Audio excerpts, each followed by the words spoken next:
নিয়ে আয়। কেন দাইমা, মিষ্টি আনবো কেন? তোর একটা কন্যা সন্তান হয়েছে। কি বললে দাইমা? আমার কন্যা সন্তান হয়েছে? আজ যে আমার কি আনন্দ হচ্ছে তোমাকে আমি বলে বোঝাতে পারবো না। তুমি মিষ্টি খাবে তো? ঠিক আছে, আমি তোমার জন্য এক্ষুনি মিষ্টি নিয়ে আসছি। শোন, আমার জন্য কালো মিষ্টি নিয়ে আসবি, আমি আবার সাদা মিষ্টি খেতে পারি না। ঠিক আছে দাইমা, তাই আনছি। তবে দাইমা, আমার সন্তানের মুখটা একবার দেখালে হতো না? আমি একটু দেখতাম। না না, আগে মিষ্টি দিবি, তারপরে দেখাবো। ঠিক আছে দাইমা, তাই হবে। আমি এক্ষুনি মিষ্টি আনছি। তাড়াতাড়ি নিয়ে আয়। আর হ্যাঁ, আমি কি বললাম মনে আছে তো? অবশ্যই আমার জন্য কালো মিষ্টি নিয়ে আসবি। হ্যাঁ হ্যাঁ দাইমা, আমার মনে আছে।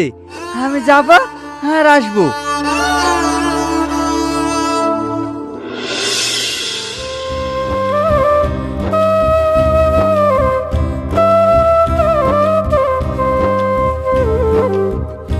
চাচা, আমাকে 100 টাকা মিষ্টি দাও তো। তুই আবার 100 টাকার মিষ্টি কি করবি? চাচা, তোমার মামার মেয়ে হয়েছে। ইয়ে কি বলছিস? তুই সত্যি কথা বলছিস তো? হ্যাঁ গো চাচা, সত্যি বলছি। তাই তো রে, তোদের বিয়ে করা 10 বছর হয়ে গেল, শেষমেশ তোদেরকে একটা উপরবেলা বাচ্চা দিল। দাঁড়া, আমি মিষ্টি দিচ্ছি। চাচা, কিছু কালো মিষ্টিও দিও। দাঁড়া দাঁড়া, তাই দিচ্ছি।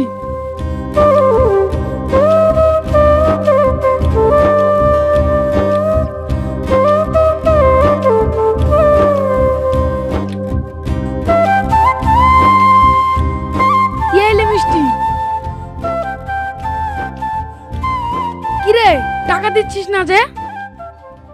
চাচা, আমার কাছে এখন টাকা নাই, আপনাকে আমি পরে দিয়ে দেবো। না না, পরে দেওয়া হবে না। তুই জানিস না আমি ধারে বেচি না। যা, আগে টাকা নেই, তারপরে মিষ্টি নিয়ে যাবি।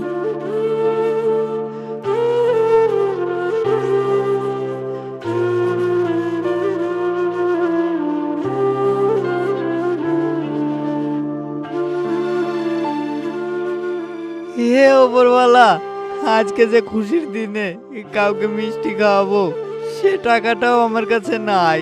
হে খুদা, আমাকে কেন এত গরিব করলে? দাইমা যে বললো মিষ্টি খাবো, এখন আমি টাকা কোথায় পাবো?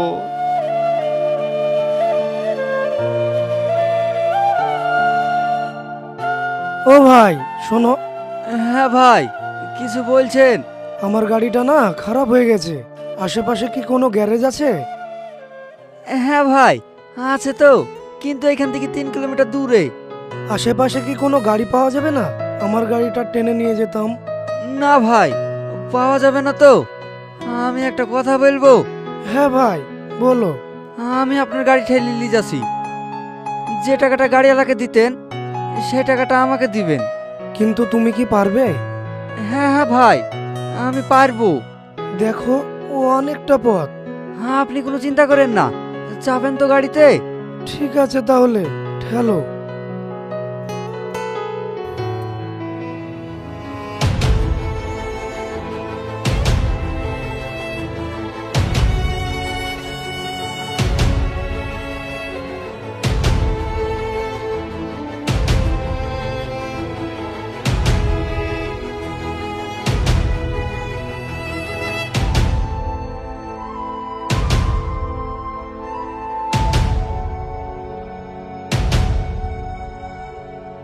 কি ব্যাপার ভাই, হাঁপিয়ে গেলেন নাকি?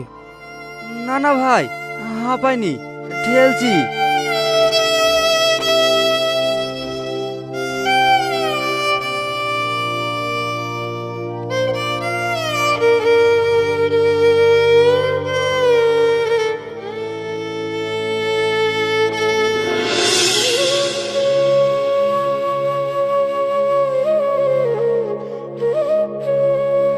দাইমা, ও দাইমা। কিরে দুগু, তুই তো সে কখন গেছিস মিষ্টি আনতে, এত দেরি কেন? ওইসব বাদ দাও তো দাইমা, এলাম মিষ্টি খাও। মিষ্টি আমি পরে খাবো, মিষ্টি গেলে আমাকে দে, আমি এখন বাড়ি নিয়ে যাই। যা, তোর মেয়েকে এবার দেখে আয়। ঠিক আছে দাইমা।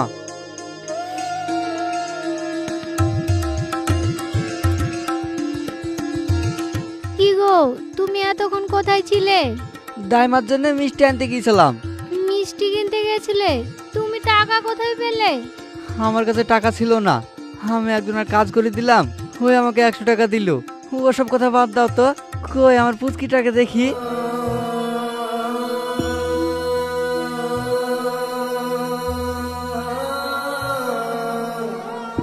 কি গো, তুমি কান্না করছো কেন? কান্না করব না, কতদিন বাদে আমাদের একটা সন্তান হলো। তুই আমার প্রথম সন্তান, তোকে আমি মানুষের মতন মানুষ করব। পাপিয়া, তুমি দেখবে আমাদের মেয়েকে একটা বড় অফিসার বানাবো, যাতে আমি মাথা উঁচু করে বলতে পারি আমার মেয়ে একটা অফিসার। বেশ, তাই বানায়ো। আরে আরে, কান্না করছে তো। বাপকে মনে হয় পছন্দ হয়নি, তার জন্য কান্না করছে। তাই না, মেয়ে আমার বড় হোক, তারপরে দেখাচ্ছি কাকে পছন্দ করে। হ্যাঁ হ্যাঁ, দেখো মেয়েটাকে এখন আমাকে দাও, দিয়ে তুমি বাইরে যাও। কেন গো? তোমাকে যেতে বলছি, তুমি যাও না। ছেলেটাকে এখন চোপাবো।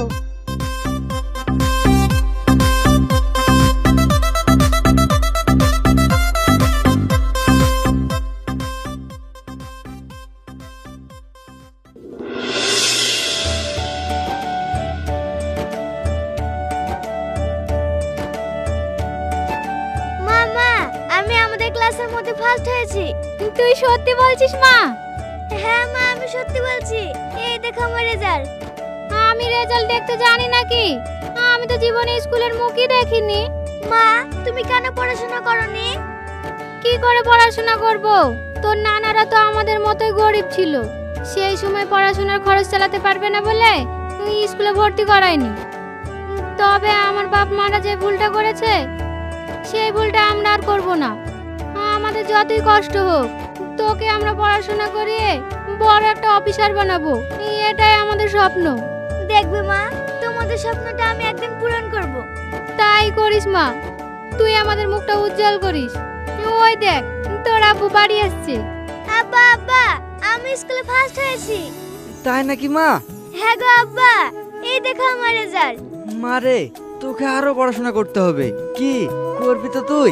হ্যাঁ হ্যাঁ করব। আব্বা, আমাদের স্কুলে নতুন নিয়ম উঠেছে, ভর্তি হতে গেলে টাকা লাগবে। মা, তুই কিছু চিন্তা করিসনি, আমি সব ব্যবস্থা করে ফেলবো। যা, তুই জামা কাপড় গালা পাল্টা গা। ঠিক আছে আব্বা।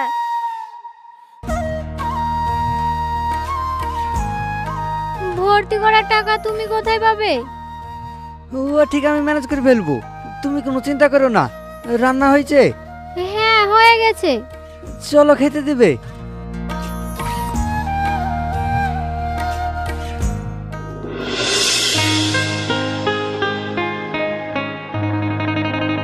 কই গো গিন্নি, তোমাকে যে পানটা আনতে বললাম, কো আনলে না যে? হ্যাঁ হ্যাঁ আনছি, সকল সময় পান খাওয়ার জন্য তুমি লেগে থাকে। আর ইব্রাহিমকে বলো আমার যে ডাইটা আছে না, ওইটা দিয়ে যেতে বলো। এই মাসে কার কাছে কত টাকা পাবো ওটা হিসাব করতে হবে।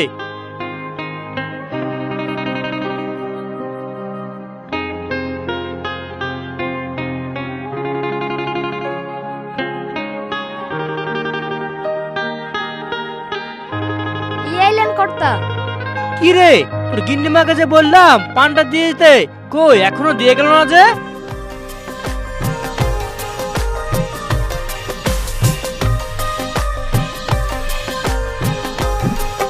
এই নাও তোমার পান। এনেছো? কই দাও।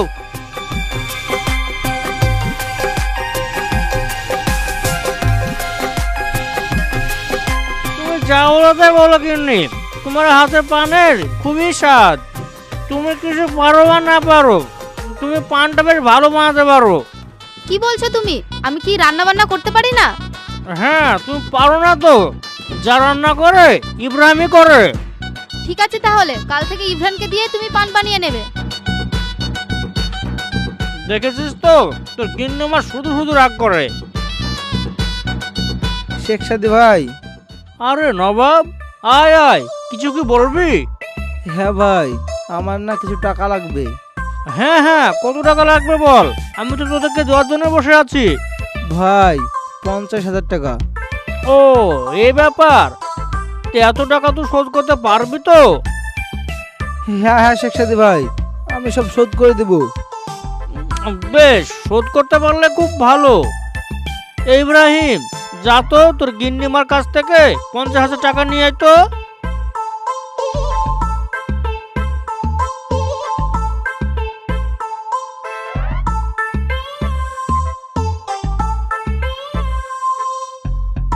এটা 50,000 আছে, গুনে নে। তুই তো আমার নিয়ম কারণ সবই জানিস, আমার কাছে কিছু নিলে কিছু বন্দুক রাখতে হয়। ভাই, আমার কাছে তো দেওয়ার মতো কিছু নাই। এই টাকাটা যদি আমি না নিই তাহলে আমার বোনের বিয়ে দিতে পারবো না। আপনি চিন্তা করেন না, আমি 2 মাসের মধ্যেই আপনাকে সব টাকা ফেরত দিয়ে দেবো। না না, ওসব হবে না। এই গ্রামের সবাই জানে আমি হচ্ছি এই গ্রামের পাক্কা সুদখোর, সেজন্য আমার কাছে কিছু নিলে কিছু দিতে হয়। ভাই, আমাদের কাছে তো দেওয়ার মতো কিছু নাই। আমার এই 2টো চুড়ি আছে, এই চুড়ি দুটো রেখে আমাদেরকে টাকাটা দেন না। চুড়ি দুটো বিক্রি করে তো 50,000 টাকা হবে না। এক কাজ করো, তোমার বাড়ি দলিল নিয়ে আসো। ঠিক আছে ভাই, তাই নিয়ে আসছি। ইব্রাহিম, তোর গিন্নিমাকে টাকাগুলো রেখে দিতে বলকা। ঠিক আছে কর্তাবাবু।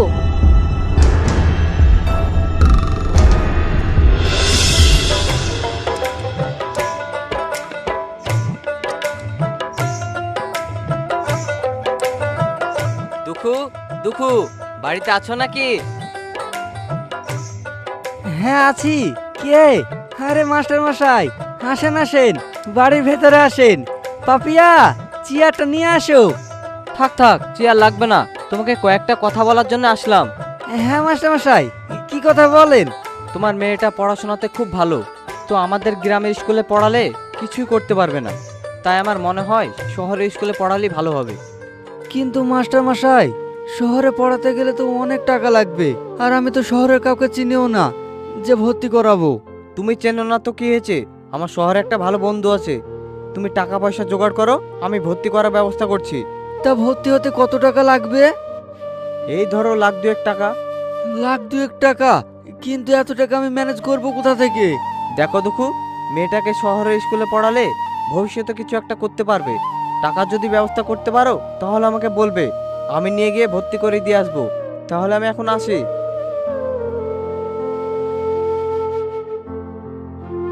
কি গো, মর্জিনার মাস্টার এসে কি বলছিল? আমাদের মর্জিনাকে শহরের স্কুলে ভর্তি করার কথা।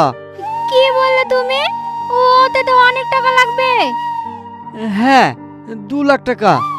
কিন্তু তুমি এতগুলো টাকা পাবে কোথায়? দেখবে, আমি ঠিক ম্যানেজ করে নেব। কিভাবে ম্যানেজ করবে তুমি? তুমি অত টেনশন করছো কেন? আমি তো আছি। আমাদের মেয়েকে পড়ানোর সব দায়িত্ব আমার। ঠিক আছে, দেখো যদি তুমি টাকা ম্যানেজ করতে পারো।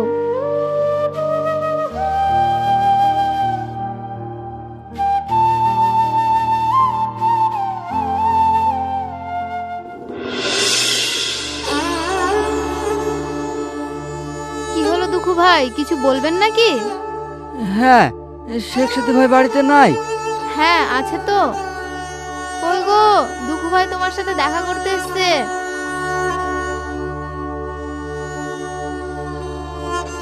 এ কি দুখু, কিছু বলবে? বলছিলাম যে আমার কিছু টাকা লাগতো। ও, টাকা নেবে? তা কত টাকা? 2 লাখ টাকা। এত টাকা তুমি কি করবে? আমার মেয়েকে শহরের স্কুলে ভর্তি করাবো তো, তাই লাগবে। তুমি তো ভালোভাবে জানো এমনি কাউকে আমি টাকা দিই না। তোমার কিছু রেখে যাও আর টাকাটা নিয়ে যাও। হ্যাঁ ভাই, আমি জানি তুমি কাউকে এমনি টাকা দাও না, তার জন্য আমার বাড়ির দলিলটা নিয়ে এসেছি। বাবা, বেশ ভালো করেছো। ইব্রাহিম, তোর গিন্নিমার কাছ থেকে 2 লক্ষ টাকা নিয়ে আয়। ঠিক আছে কর্তাবাবু, আমি এক্ষুনি নিয়ে আসছি।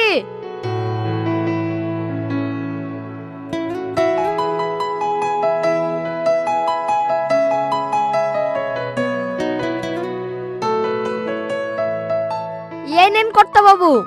আমাকে না, দুহুকে দে। শোনো দুখু, এই টাকা যতদিন না শোধ করতে পারছো ততদিন কিন্তু সুদ বাড়তে থাকবে। অসুবিধা নাই, আমি সব শোধ করে দেবো। কর্তাবাবু, দুকুকে যে টাকা দিলেন ও কি টাকা শোধ করতে পারবে? আরে আমিও তো জানি ও টাকা শোধ করতে পারবে না। অমনি তো ওর বাড়ি দলিল নেই, টাকা শোধ না করতে পারলে ওর বাড়ি দখল করবো আমি। ঠিক বলেছেন কর্তা, ওর বাড়ি যদি দখল করলি তাহলে 2 লাখ থেকে তাহলেও অনেক বেশি দাম হবে। লে তোকে আর জ্ঞান দিতে হবে না, তুই তোর কাজ কর কা।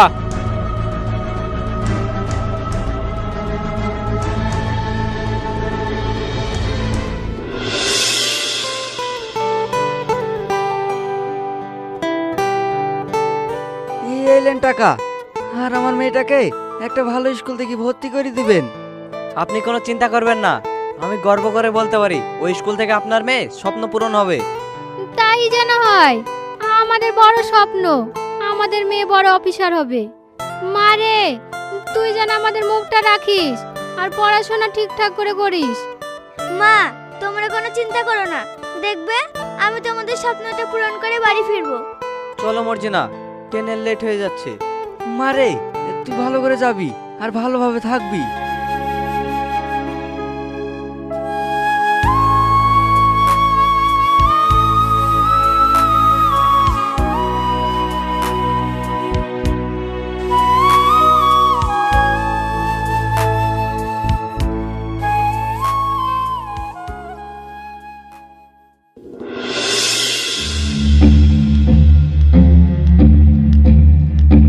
ইব্রাহিম, কি ব্যাপার রে?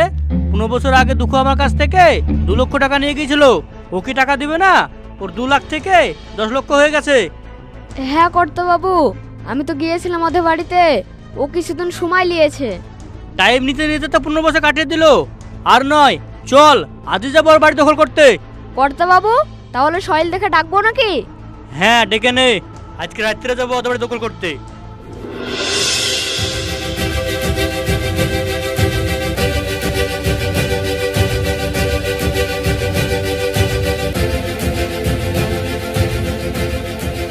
শেখ সাথী ভাই, শেখ সাথী ভাই, আমাকে আর 2টো দিন সময় দাও, আমি তোমার টাকা সুদ সমেত ফেরত দিয়ে দিব। এই কথা তুই অনেকবার বলেছিস। আর নয়, আজকে তোকে বাড়ি ছাড়তে হবে। শেখ সাথী ভাই, একটু বোঝার চেষ্টা করো। কিছু বোঝার নাই, সর এখান থেকে।